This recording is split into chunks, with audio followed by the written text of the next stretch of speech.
If you're a James Bond fan, you might remember the character Oddjob. He was known for his smooth hat-tossing moves and short stature, both in the film and in the GoldenEye 007 game it spawned.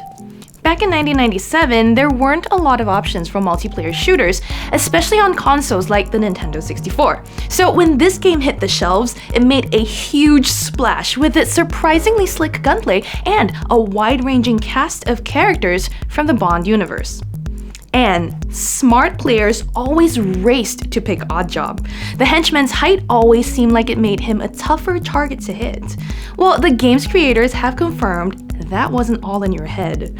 Oddjob's hitbox, the invisible target where bullets actually inflict damage, was smaller than other characters. Combine that with some not-so-smart auto-aim, and you basically had an unkillable gremlin on your hands. The auto-aim would often just end up sending bullets buzzing over Oddjob's head and never actually registering as hits. If that sounds like cheating, well, you're right. One of the game's programmers, Mark Edmonds, actually told Mel Magazine recently it was definitely cheating to play as Oddjob. Of course, the developers at Rare knew this before the game hit shelves, but they thought it was too much fun to fix.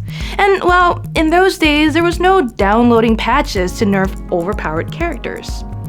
So there you have it, folks, right from the horse's mouth. If you played as Oddjob, you were a cheater and a terrible person.